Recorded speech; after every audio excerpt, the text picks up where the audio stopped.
137 milliards de tonnes de CO2, c'est ce qui est émis chaque année dans le monde.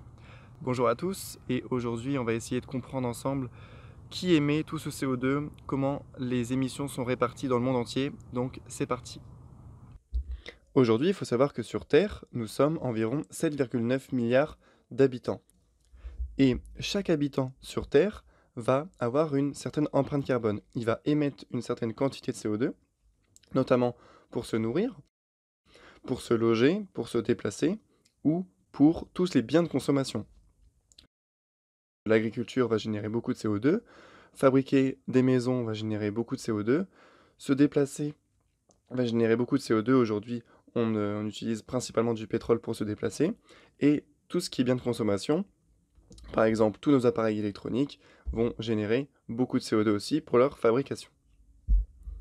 En moyenne, chaque habitant de la Terre peut émettre au maximum 2 tonnes de CO2 par an, et ce, pour se limiter à une augmentation maximale de 2 degrés d'ici 2100. Mais vous vous en doutez sûrement, la production de CO2 dans le monde n'est pas équirépartie entre chaque pays. Il y en a qui émettent beaucoup plus que d'autres, et donc on va voir ça tout de suite sur une carte. Donc cette carte date de l'an 2000, donc elle date un petit peu, il y a eu quelques évolutions depuis, mais les tendances sont restées les mêmes.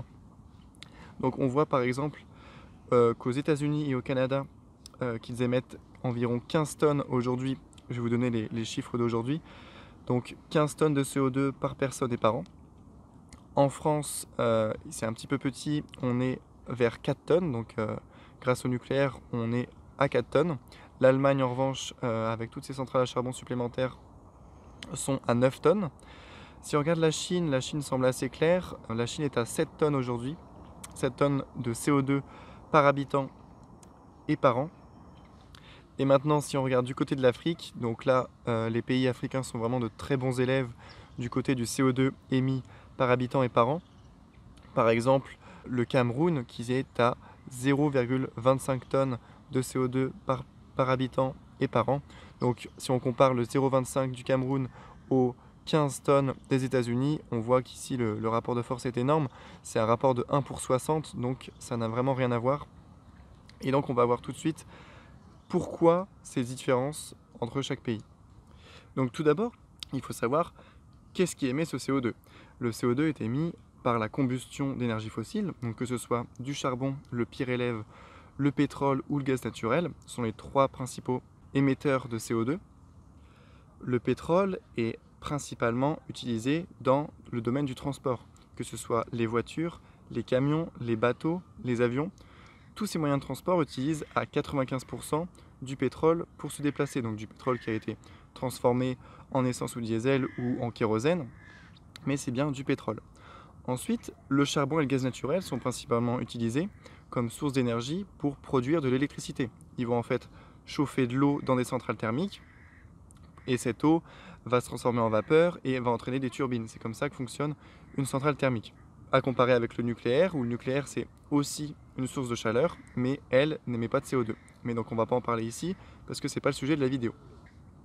Et donc les différents pays, avec leurs activités industrielles ou leur mode de vie, vont avoir des émissions de CO2 différentes. Si on prend par exemple le cas des États-Unis, aux États-Unis c'est bien connu, ils ont tous des grosses voitures et ils climatisent à fond.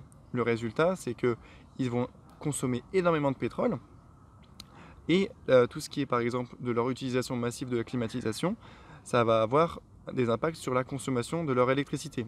Et leur électricité est produite comment? Elle est produite avec un mix énergétique assez varié, du nucléaire, des énergies renouvelables, mais aussi des énergies fossiles comme des centrales à charbon.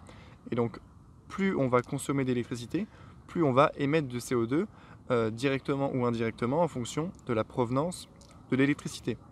Pourquoi l'Allemagne émet 2 fois plus de CO2 par habitant et par an que la France? Eh bien, ça ne se joue pas vraiment au niveau du parc automobile, étant donné que l'Allemagne a environ autant de voitures qu'en France, 561 pour 1000 habitants. En France, on est à 478, selon Eurostat en 2017. La différence d'émissions de CO2 entre la France et l'Allemagne va se jouer sur leur production d'électricité. Comme on le sait, l'Allemagne a fait le choix, qui est selon moi mauvais, de sortir du nucléaire, et donc ils doivent remplacer leur production par quelque chose d'autre. L'Allemagne déploie massivement des énergies renouvelables, mais les énergies renouvelables ne fonctionnent que quand il y a du soleil ou du vent. Donc la nuit, quand il n'y a pas de vent, il n'y a aucune production possible, donc elle doit satisfaire toujours ses consommateurs, c'est-à-dire les Allemands, en énergie électrique, et donc pour ça, elle doit reconstruire des centrales à charbon pour pouvoir produire à n'importe quelle heure de la journée. En France, on a fait le choix de rester au nucléaire, et donc le nucléaire n'émet pas de CO2 si ce n'est à la construction des centrales. Et donc à titre de comparaison, pour vous donner un petit peu des chiffres, en Allemagne, ils émettent entre 200 grammes de CO2 par kilowattheure jusqu'à 600 grammes de CO2 par kilowattheure, alors qu'en France, on est, tenez-vous bien, à 40 grammes de CO2 en moyenne. Les différences en Allemagne, entre 200 et 600, vous vous en doutez bien, c'est la différence de part d'énergie renouvelable. En gros, quand il y a du vent et du soleil, l'Allemagne utilise majoritairement ses éoliennes et ses panneaux solaires pour produire son électricité. Elle n'a donc pas besoin de faire tourner ses centrales à charbon, ou en tout cas peu. Et donc l'électricité est relativement verte, on est proche des 200 grammes de CO2 par kilowattheure. Alors qu'en France, ce qui est génial grâce au nucléaire, c'est que même quand on vient à manquer de vent et de soleil, c'est-à-dire par exemple la nuit quand il n'y a pas de vent, on va donc produire notre électricité majoritairement avec du nucléaire qui est décarboné. Et quand on aura du vent et du soleil, on pourra réduire notre production de nucléaire pour favoriser la production par les énergies renouvelables. Mais dans tous les cas, on émet très peu de carbone par kilowattheure produit. C'est environ 10 fois moins qu'en Allemagne, 40 grammes de CO2 par kilowattheure à comparer aux 400 grammes de CO2 par kilowattheure moyen en Allemagne. Et donc, cela explique la différence d'empreinte carbone individuelle. En France, 4 tonnes de CO2 par an. En Allemagne, 9 tonnes de CO2 par an et par personne. Pour finir avec l'Allemagne, j'aimerais revenir sur deux incohérences qui sont, à mon sens, vraiment ahurissantes pour un pays aussi développé. La première, c'est que, ok, ils sortent du nucléaire et ils ont remplacé leur production électrique par du charbon. Donc on a vu, c'est complètement idiot, le charbon c'est la pire énergie possible, 1000 grammes de CO2 par kilowattheure pour 12 grammes avec le nucléaire. Première incohérence. Deuxième incohérence, ils ont franchi le cap du million de voitures électriques en juillet 2021 pour 200 000 en France. Donc ils ont vraiment une avance sur le parc automobile électrique. Or, comment ils vont recharger leur voiture électrique? Avec de l'énergie carbonée, provenant principalement du charbon, étant donné que quand est-ce qu'on va recharger sa voiture électrique? En gros, c'est la nuit. La nuit, il n'y a pas de soleil, donc déjà tous les panneaux solaires, bye bye. Donc l'électricité allemande est produite par du charbon principalement la nuit. Donc on va recharger sa voiture électrique avec de l'énergie électrique super carbonée provenant du charbon, avec jusqu'à 600 grammes de CO2 par kilowattheure. Et donc la voiture électrique devient moins écologique qu'une voiture thermique, seulement quand on produit mal son électricité. En France, si on faisait la même chose, on n'aurait pas ce problème-là, étant donné que la nuit, on recharge notre voiture avec du nucléaire. Le nucléaire, c'est pas carboné, donc aucun souci, on reste cohérent.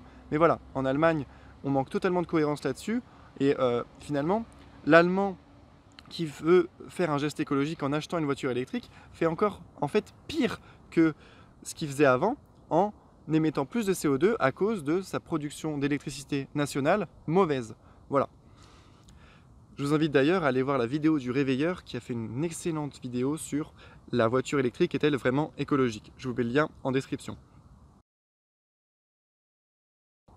En Chine, le chiffre de 7 tonnes de CO2 par habitant et par an s'explique par le fait que 70% de l'électricité chinoise provient des centrales à charbon. Donc c'est vraiment une aberration totale en 2021, étant donné qu'en plus, ils en construisent de plus en plus. Mais on va y revenir dans de prochaines vidéos dédiées à la Chine. Mais attention, les chiffres qu'on a par exemple en France de 4 tonnes de CO2 par an et par habitant, on pourrait se dire ça va, on est quand même 2 fois moins qu'en Allemagne, on est 3 fois moins qu'aux États-Unis, on est moins qu'en Chine. Bon, c'est un petit peu à eux de se bouger d'abord et nous on verra ensuite. Mais attention, il faut bien se rappeler que la Chine est l'usine du monde. En fait, ils vont polluer pour fabriquer tous nos objets. Dès qu'on achète par exemple un téléphone, n'importe quel appareil électronique, n'importe quel objet du quotidien, il est quasiment toujours made in China. Donc, en fait, les chiffres sont biaisés par la déportation de nos constructions industrielles qui sont en Chine.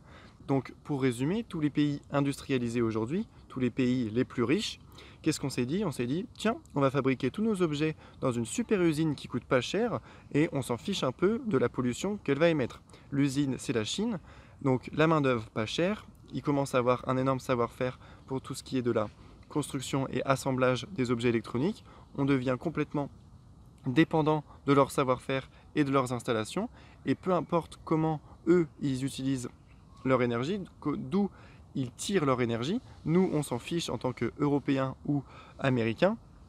Tout ce qu'on veut, c'est avoir les coûts les plus bas, et donc c'est au détriment de l'écologie, étant donné que la Chine, elle va pas se casser la tête, elle voit du charbon dans son pays, et bah, c'est l'énergie la moins chère pour produire son électricité, donc elle utilise du charbon. Malheureusement, le charbon, c'est l'énergie la moins chère, mais c'est aussi la plus polluante, avec environ 1 kg de CO2 par kilowattheure à comparer avec le nucléaire, 12 grammes de CO2 par kilowattheure, c'est vraiment incomparable. On voit bien ici que le charbon, c'est une immense bêtise, qu'il faut privilégier d'autres moyens de production, comme le nucléaire par exemple. Voilà, donc c'est la fin de cette vidéo, merci d'être resté jusqu'au bout. Je ferai donc prochainement une vidéo consacrée à la réduction de son empreinte carbone individuelle. En attendant, si ça vous a plu, n'hésitez pas à mettre un petit pouce bleu et à vous abonner et à mettre en commentaire vos suggestions pour de prochaines vidéos ou des approfondissements sur celles que je viens de faire ici. À bientôt!